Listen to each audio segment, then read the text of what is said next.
Hello Internet, I'm David and this is the Pursuit Blog. Well, today I want to touch on the topic of prayer. And I know that can be somewhat of a controversial topic. But before I get a lot of emails from people who say that prayer is unscientific, I get that. I very much understand that science is not going to prove a matter of faith. Hence it being a matter of faith. That's not what science is supposed to do. So yes, I know there have been scientific studies for how much does praying for a person matter. But I'm not going to base my understanding of prayer or my belief in my prayers being answered on scientific data. But let's face it, every one of us could probably use some prayer. And whether you are actively pursuing God or not, you've probably offered up a prayer of desperation at some point in your life. But then the question comes up, how do we pray exactly? And that's a pretty good question. Jesus kind of anticipated that question, and he offered us like a basic formula in Matthew chapter 6, starting in verse 9, and it's known as the Lord's Prayer. And I'm sure you've heard it before. There's an interesting trademark that appears in many of the prayers of Jesus, and that is, Jesus is always praying for God's will to be done. Now, that does not mean that Jesus is any less than God, but that he is giving us an example of how to pray. And he always prays that whatever happens, that it be in accordance with God's will. But what is God's will? If you don't have a concept of that, then you're praying for some ambiguous thing that makes no sense. But you have to understand that God's will for you is going to be the most rewarding version of your life possible.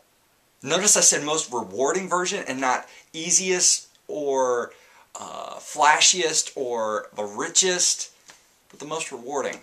Sometimes God's will takes us into uncomfortable places, but produces the most rewarding benefits in our lives and for the lives of others.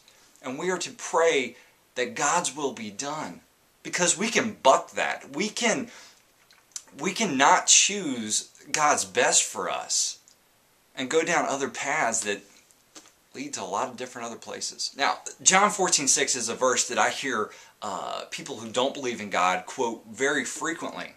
And it says, "Ask anything in my name, and I will do it." And that's Jesus talking. And people say, well, Jesus says, "Ask anything in my name." Well, I asked for such and such, and it didn't happen. You have to understand that in light of the way that Jesus has taught us to pray in accordance to God's will. You know, if I pray for a Ferrari, more than likely, that's not what God has in store for me. It'd be nice, but make sure that you're praying not out of selfish ambition, but for the best thing to happen. I do believe prayer can affect the outcome, but we have to have faith that God is listening. But God doesn't always answer our prayers the way we want him to.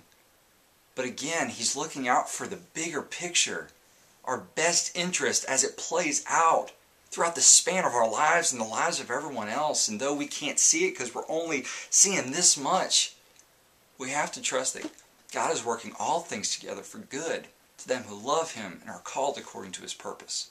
Another thing that Jesus shows that we are to pray, we're to pray for forgiveness for ourselves as we forgive other people.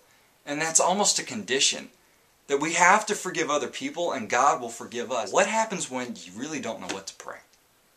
I find myself often at times where I'm so mad or upset or hurt or broken that I just don't have the words or the energy to speak and to pray for myself or for other people. Sometimes we just have no clue what to pray for.